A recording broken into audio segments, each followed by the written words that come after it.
Bom, começando mais uma edição do podcast, hoje é dia 10 de junho. Como sempre, só relembrando, né, que todas as opiniões dadas aqui são apenas conjecturas baseadas em informações públicas e não se configuram como qualquer tipo de recomendação de investimento. Bom, no comecinho também só avisar que, como eu já mandei nas redes sociais, agora tem um canal do YouTube também no podcast, né? A partir de semana que vem vou fazer alguns vídeos lá que devem ser divulgados mais ou menos por essa hora mesmo, entre 2, 3 da tarde, falando sobre ações também, mas sobre outros assuntos, vídeos um pouco mais curtos do que a duração do podcast, não vão ser vídeos de, digamos, meia hora que nem tem o podcast, tá mais para 5 a 12 minutos, mas a partir da semana que vem vão ter vídeos lá falando sobre política também, economia, então semana que vem, além do podcast, vão ter esses vídeos mais curtos, além do que também a partir de semana que vem o podcast vai ser divulgado toda terça, um pouco antes do... mais ou menos por volta do horário do almoço, 11 horas, meio-dia.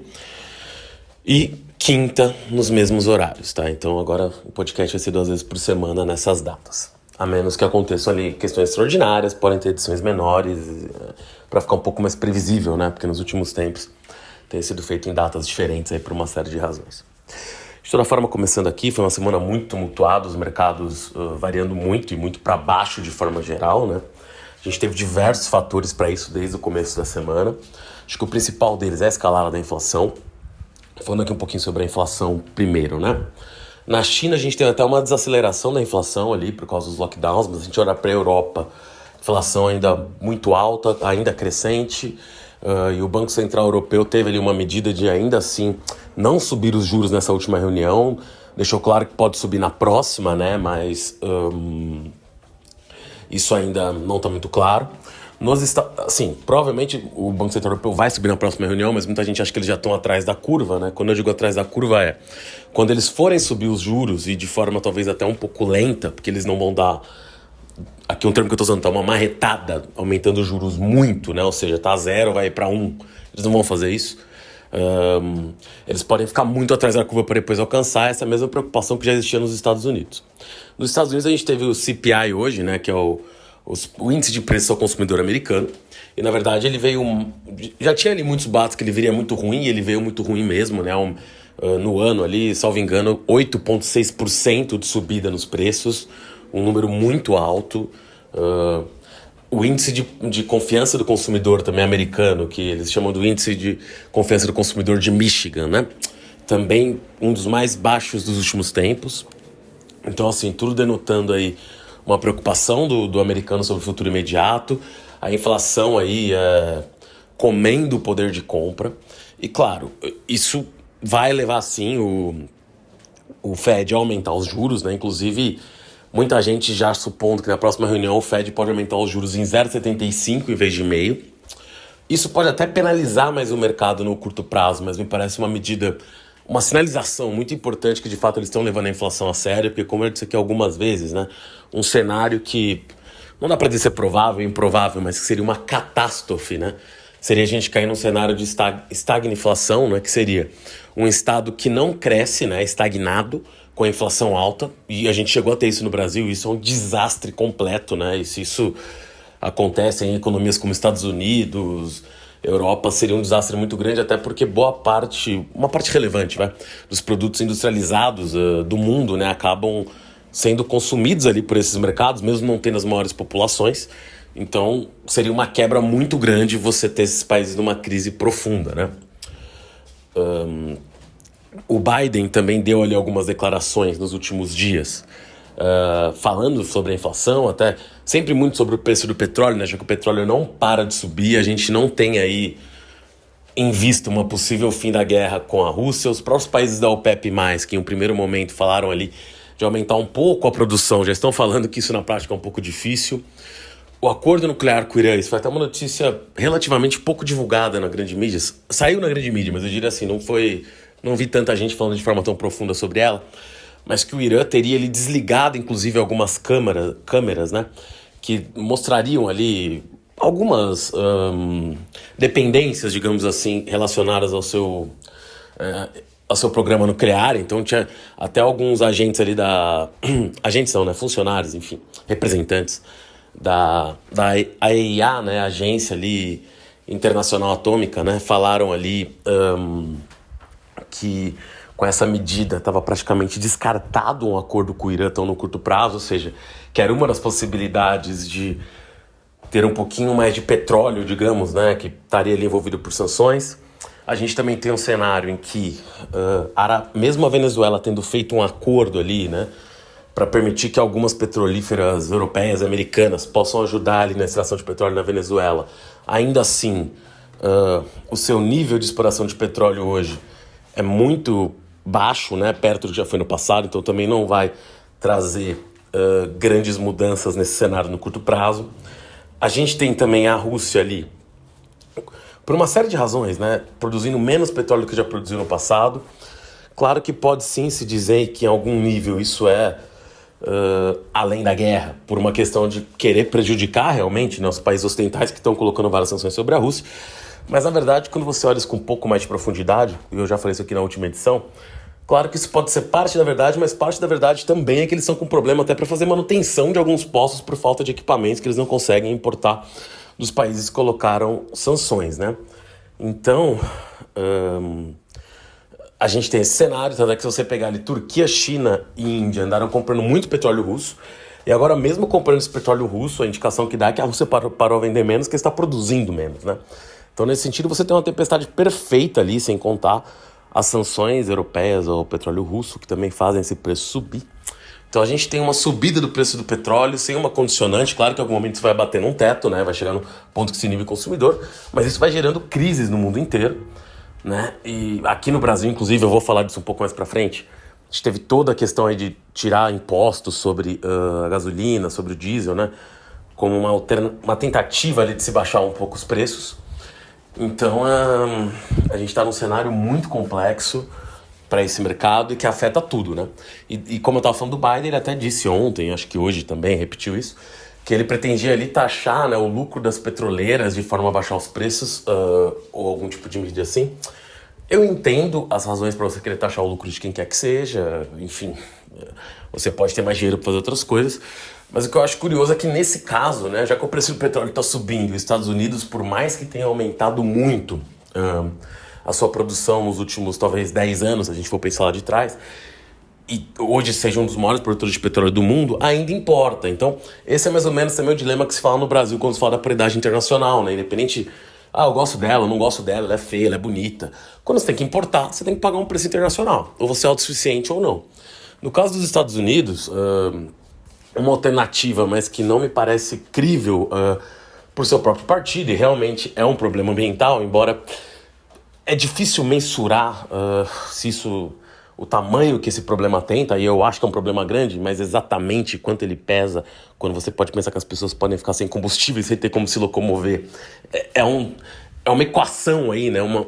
Medir essas duas coisas é muito complexo, mas seria permitir ali, né, novamente extração de shale gas, que foi do fracking, como o pessoal chama, né, que foi bastante limitado ali, por questões realmente que a forma de exploração acabava muitas vezes, né, também não era sempre, mas enfim, tinha um risco claro de você ter problemas ali com lençóis freáticos, né, era uma forma, em muitos locais, um pouco improvisada. Então, assim, essa impossibilidade, né, dessa indústria se expandir, que veio ali através de alguns decretos, de algumas leis aprovadas, mais ou menos quando o Biden tomou posse, enfim, embora essa indústria é uma indústria cíclica, né? Quando o preço do petróleo está muito baixo, ela quebra, quando ele está muito alto, ela volta. Dessa vez não teve a volta do fracking, que poderia estar segurando um pouco os preços do petróleo, mas claro que diante de uma situação de guerra também não estaria salvando nada, né? Porque a Rússia é um produtor gigantesco. Mas caso fossem dar novas licenças para o fracking, você poderia ter uma pequena diminuição no preço do petróleo, mas também não seria nada espetacular, tá? Que eu estou apenas expondo isso só para colocar as possibilidades que estão na mesa para o Biden, que são muito complexas. E os Estados Unidos realmente está sobre uma encruzilhada aí. Me parece agora que, caso fique mais claro que o Fed realmente vai subir os juros em 0,75, os mercados podem até sofrer mais, mas eventualmente pode ser a medida que tenha mais sentido no curtíssimo prazo, tá? Vindo aqui agora um pouco para o Brasil, aliás, antes disso, só um último comentário sobre inflação também. Taiwan, né, que hoje é enfim, além de toda a tensão envolvendo Taiwan, com a China, hoje é um país realmente muito importante, né, para tudo, porque é o país que mais produz chips no mundo, né, a TWSC, que é lá, é a maior produtora disparada, e tem outras empresas lá também que prestam serviços para essa cadeia.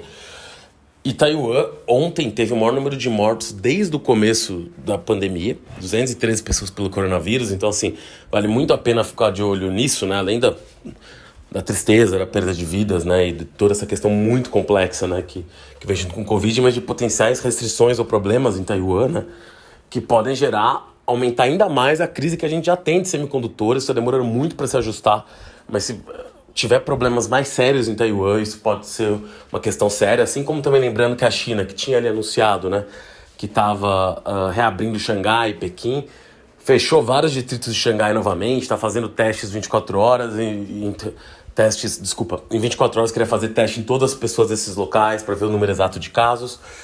Então, assim, também está muito difícil prever quando a China ali vai conseguir liberar tudo de uma vez, né? Inclusive, isso aqui não é um dado meu, tá? Mas tem sido dito muito em alguns locais da mídia, por alguns especialistas, que poderia sair até outubro, tá? Uma vacina de mRNA chinesa, já que a China não quis, né, enfim, adquirir vacinas de mRNA ali feitas por estrangeiros, basicamente por americanos, na verdade. E aqui não estou discutindo a eficácia de vacina, que nem é objetivo aqui, nem tenho expertise para isso. Mas muita gente acredita que, caso essa vacina de mRNA chinesa comece a ser aplicada lá, poderia haver flexibilizações da política de Covid-0, mas isso é só a partir de outubro. Então, e assim, isso também é uma tentativa, isso está sendo desenvolvido, tem testes, e também não sei se isso é a solução, tá? Porque a Omicron ou outras variantes, basta ver que o número de casos no Brasil também tem aumentado bastante, né? Realmente tem um nível de transmissibilidade muito alto. Então vamos ver como a China vai lidar com isso, mas um potencial coisa para ficar de olho no consumo chinês, de como as coisas vão evoluir na China, eventualmente poderia ser essa nova vacina de mRNA. Bom, indo aqui agora para um cenário mais brasileiro, acho que a principal discussão aqui, acho que é a 1000ª vez que eu falo sobre isso, é sobre a Petrobras. A gente teve aí um cenário que o preço dos combustíveis, de alguma forma, né, já está um pouco... E aqui eu não estou falando que é justo ou injusto, eu só fazendo a comparação mesmo. Se for ver o mercado internacional, ele já está até um pouco represado, né? E aí vem um problema que, assim, eu vejo poucas vezes de fato entrar na discussão, que é o número das refinarias que a gente tem. Tu não fala, não, o preço tem que ser o preço da extração no Brasil. Me parece correto, já que a gente explora muito petróleo especial bruto. Isso está correto. A grande questão é, a gente não tem as refinarias aqui. E aqui eu não estou falando de partido político, tá? Quem quer, enfim, porque realmente esse não é o ponto. Mas como política de Estado, a gente falhou em fazer refinarias suficientes para isso, inclusive numa época que a Petrobras, como agora também, principalmente no começo da exploração do pré-sal, a Petrobras teve muito caixa para esse tipo de coisa, por uma série de razões, investimentos errados, corrupção também, teve, na verdade, um número de razões muito alto, né? A Petrobras ficou muito endividada, acabou não fazendo essas refinarias, e acho que até antes desse acontecimento em si que eu tô falando, acho que você pode puxar lá para trás, tá? A Petrobras parou muito de fazer refinarias antes da hora, isso foi um problema, e agora a gente fica numa encruzilhada, que fazer essas refinarias demoraria tempo, a menos que fizesse, por exemplo, refinarias menores, ou se estimulasse, talvez, agentes de iniciativa privada a fazerem refinarias, tá? E aqui não é, não vai deixar o preço na mão do privado, não é exatamente isso, é trazer um pouco de concorrência, mas claro, seria interessante que a Petrobras de fato começasse esse movimento. Só que agora a gente vai fazer esse movimento no momento em que, sim, como eu já disse aqui várias vezes, tá? O processo de transição energética vai ser mais demorado do que quase todo mundo fala. Uma coisa, por exemplo, mesmo que toda a frota virasse elétrica de carros amanhã, a maior parte do petróleo consumido... No Brasil a gente é uma exceção porque a gente tem muita energia limpa na geração de eletricidade. Mas em outros países, principalmente os europeus e outros países, você usa petróleo ou derivados, ou até carvão, que é mais poluente ainda, ou gás natural, que é um pouco melhor, para gerar energia que chega na casa das pessoas, né? Então, assim, E mesmo a energia que o carro elétrico usa, que é do grid elétrico, muitas vezes tá usando também petróleo, ou seja... Então, essa transição energética é necessária, mas ela não é com estalar de dedos. O que eu quero dizer com isso? Então, fazer as refinarias num cenário como esse não seria uma má estratégia, mas é que essas refinarias demoram um tempo para ficar prontas. Então, o Brasil fica numa encruzilhada. Até pelo fato da Petrobras ser uma empresa estatal, enfim, direcionada pelo governo,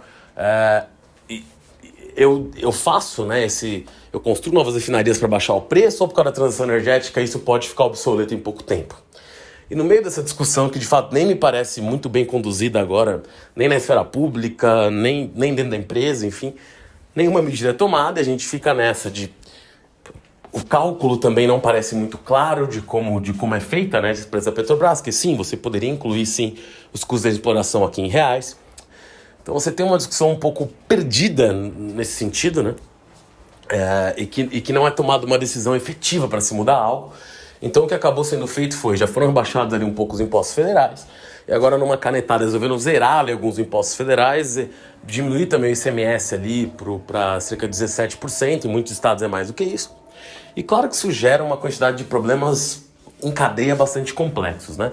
Primeiro que o ICMS, e não foi só combustível, sobre energia elétrica também, então assim, os preços das contas de luz podem cair, o preço dos combustíveis pode cair, da gasolina, em especial do diesel, né? Porque claro que a gasolina é o que chega mais diretamente as pessoas que têm carro, mas o diesel, de alguma forma, acaba até chegando mais diretamente na economia como um todo, porque os caminhões, né, já que o transporte rodoviário é disparado a maior forma de transporte no Brasil, em especial de mercadorias, o transporte rodoviário é muito mais afetado pelo preço do diesel, e isso acaba chegando no preço dos alimentos, chega na sua casa, no preço de tudo que está circulando, né?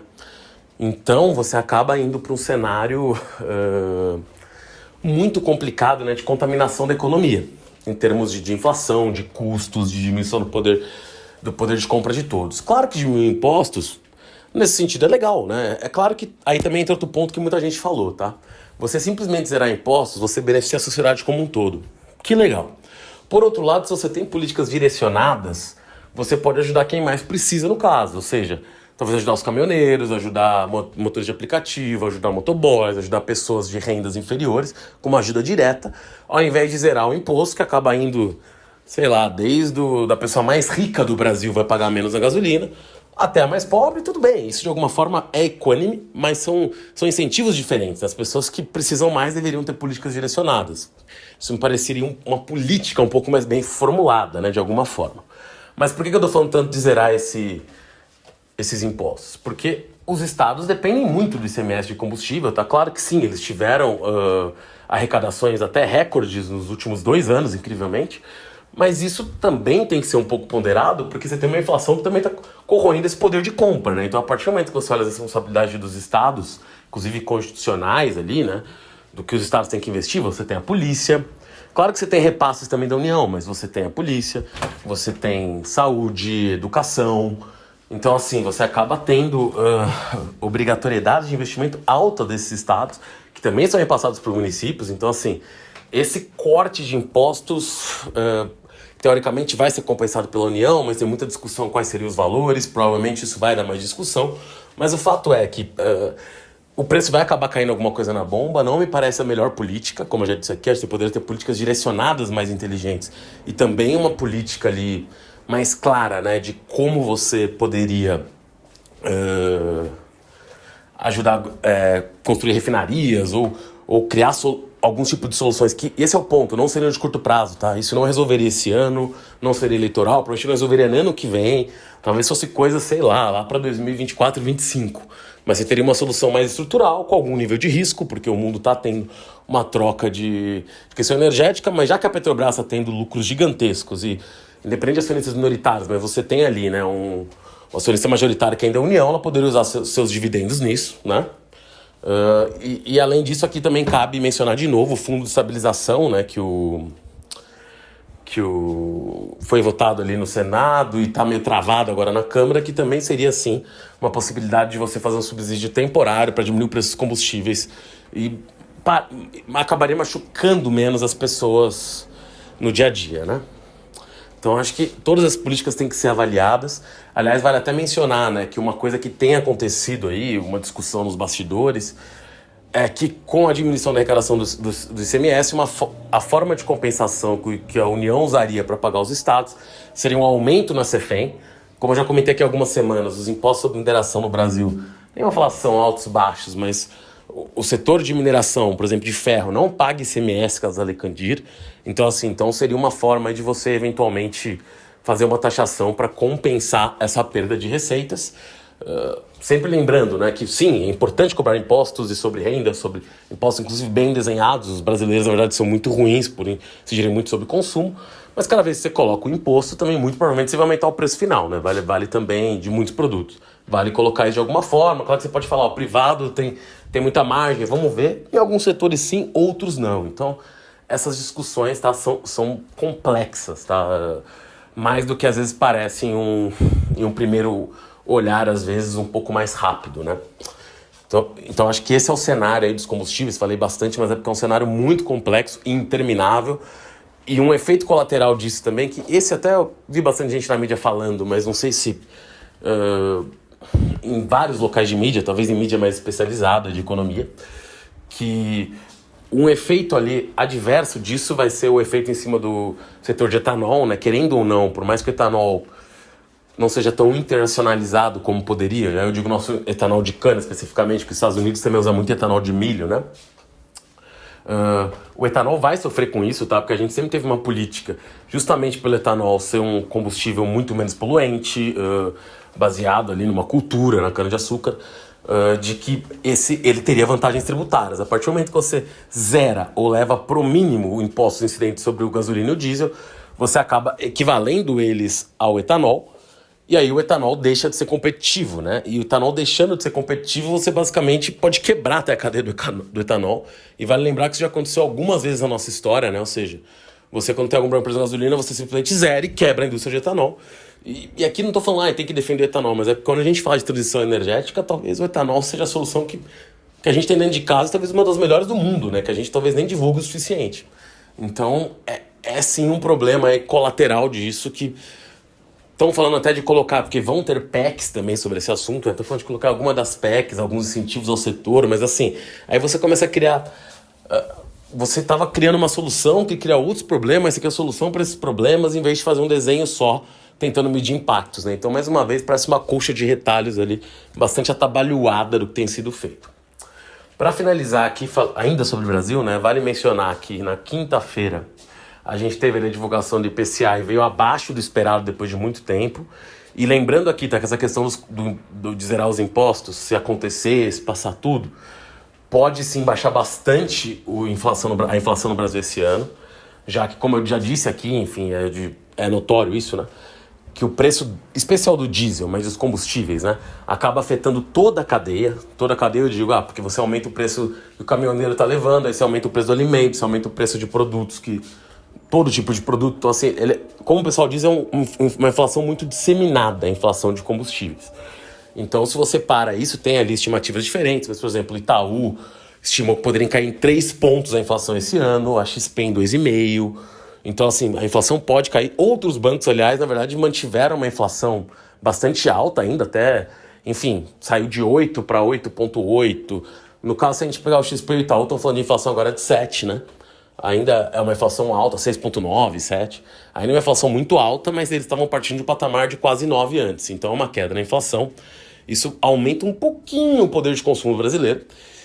Claro que muita gente está falando, na verdade, de forma muito correta, né? Que assim, parte, não sei se toda, mas ao menos parte dessa inflação a gente está adiando para 2023. Então, novamente, não é uma solução conjuntural. Mas é aquilo, né? Quase que estamos à espera de um milagre. Porque se a guerra parar, o preço do petróleo cair, essa inflação não vai. Mas a gente não tem a mínima ideia de se isso vai acontecer ou não, né? Então, basicamente, realmente é uma coisa à espera de um milagre. Mas, de qualquer forma, ainda antes disso, a inflação estava cedendo um pouco no Brasil, né? Que está acabando, mas isso é importante. Isso acaba representando mais poder de compra, né? Que ela esteja subindo menos. Continua sendo um cenário ruim, mas um pouco melhor. Hoje a gente também teve ali divulgação de vendas para o varejo que vieram acima do esperado, quase o dobro do que se esperava. E se a gente olhar aí, por exemplo, para a Bolsa Via Varejo, Magazine Luiza, são ações que estão muito amassadas, tá? E na verdade podem cair ainda muito mais, para falar a verdade, mas assim, você vê algum respiro ali que o país está andando, mesmo com 1000 problemas. A gente vê isso nas ruas, a gente vê o preço nos supermercados, que o poder de compra só diminui, os salários estão arrochados, mas assim, o que eu quero dizer com isso não é que está indo bem as coisas, não é que as coisas estão indo bem, mas é que você tem sim alguns sinais de respiro na economia pontuais e basicamente isso também traz muita gente falar que talvez junho, agora a próxima reunião do Copom, vai subir os juros de novo, mas vai ser possivelmente, a depender também do cenário externo, a última subida de juros para depois começar a redução de juros, né, da taxa de juros. E essa redução que acaba levando as pessoas terem possibilidade de pegar mais empréstimos, a economia rodar. Então é muito importante que estruturalmente a gente tenha uma redução na taxa de juros, mas para isso a inflação tem que diminuir. E aí entra o ponto, né? Se de fato a gente apenas estiver transferindo inflação para o ano que vem, os juros podem subir ano que vem de novo e isso que foi feito não vai resolver muita coisa. Para finalizar sobre a inflação, acho importante comentar, semana passada e essa semana ainda continuaram, né, negociações da Turquia com a Rússia para possibilitar ali um corredor humanitário, como eles estão chamando, que transportaria grãos, o grão da Ucrânia ali, né, para a Rússia, na verdade, tem os problemas, mas poderiam ir para o mercado internacional para diminuir um pouco a pressão sobre preços de milho e trigo especialmente, algodão também, alguma coisa, mas especialmente milho e trigo. Essas negociações não chegaram a algum ponto, né, até porque a Ucrânia precisaria tirar ali algumas minas, né, navais de algumas da sua costa, a Ucrânia não quer tirar direito. Então, assim, não se chegou a algum acordo e vale lembrar, né, que a Rússia, na verdade, nessa última semana intensificou ataques contra a Ucrânia, voltou a bombardear Kiev, por exemplo, então, e bombardeou, inclusive, um depósito muito grande de grãos da Ucrânia. Então, assim, não parece ter uma solução tão simples em vista, e com isso o preço dos grãos continua sofrendo, e aí vem a inflação que mais dói, né, porque é a inflação da vida, né, como a gente tem visto aí o aumento do número de pessoas com possibilidade de se alimentar de forma digna no Brasil, que é a inflação dos alimentos, a gente vê isso aqui. E o Brasil ainda é um grande produtor de alimentos. Então, como eu disse aqui, essa inflação no Brasil ainda é gigantesca, claro, os preços estão absurdos. Mas pelo fato da gente ainda ter produção local, mesmo que exista ali indiretamente essa mesma briga da Petrobras de paridade internacional, também existe empate com os alimentos, que o produtor veio e fala, pô, vale mais a pena eu exportar do que vender aqui internamente. Então, acaba tendo algum pareamento de preços com lá fora, enfim, em algumas culturas, não todas, né? O que também não deixa de ser um problema para o bolso brasileiro. Mas a grande questão é, se a gente pega, como eu disse também, agora eu vou até só repetitivo, mas principalmente alguns países, né, que tem menos produção de comida própria, vão ter cada vez mais problemas. O Sri Lanka é o exemplo mais clássico, mas o Egito diz que tem trigo até o ano que vem, mas o Egito é sempre muito mencionado. O Iêmen, que é um país ainda em conflito, vai ter muitos problemas. Outros países árabes sempre poderiam sofrer, mas com o aumento do preço do petróleo, pelo menos os grandes produtores de petróleo, que aí, claro, não se enquadram todos os países árabes, mas alguns deles ali vão conseguir, digamos que estão com caixa por causa disso, então caso tenha alimentos eles vão conseguir adquirir, mas tem a chance de falta mesmo. Então a gente vai ver muitos países na África subsaariana sofrendo, talvez a Jordânia, própria Síria, enfim, a Turquia também, vale a pena mencionar isso, também aproveitou ali essas discussões da OTAN, da admissão da Finlândia e da Suécia na OTAN, para também fazer ataques ali contra os curdos que estão na Síria. Então, vários efeitos em cadeia dessa guerra e dessa inflação vão acontecendo, e acho que o que vai continuar sendo falado nas próximas semanas, porque está impossível fugir disso, são os impactos da inflação. Eles vão continuar aterrorizando as pessoas comuns, os investidores, todo mundo, porque isso é o que a gente vê no supermercado, é o que a gente vê na rua, é o que a gente vê na hora de comer, né? Então é a coisa que mais pega e realmente isso precisa ser cuidado. E ainda tem esse efeito aqui muito novo, né? Mas quase ninguém está falando, de Taiwan, que caso tenham problemas maiores lá, o preço dos chips vai disparar de novo, a gente vai se ver diante de mais uma vez um problema muito sério. Bom, por hoje é isso, lembrando, como eu já falei no começo, que vão ter vídeos no YouTube a partir da semana que vem. O primeiro ali vai ser, até adiantar aqui já agora no final, sobre as eleições ali americanas, na verdade as primárias em diversos estados, um comentário mais genérico, mais importante ali, porque acho que os midterms ali americanos vão delimitar muito do que o Biden vai conseguir ou não fazer, inclusive para combater a inflação e para estimular a economia americana. Então vai ser um comentário ali um pouco mais analítico sobre essas primárias que tiveram nos Estados Unidos aí nas últimas semanas, e em especial agora dia 7, que teve um número elevado de primárias, inclusive na Califórnia. Bom, por hoje é só, até a próxima edição, valeu!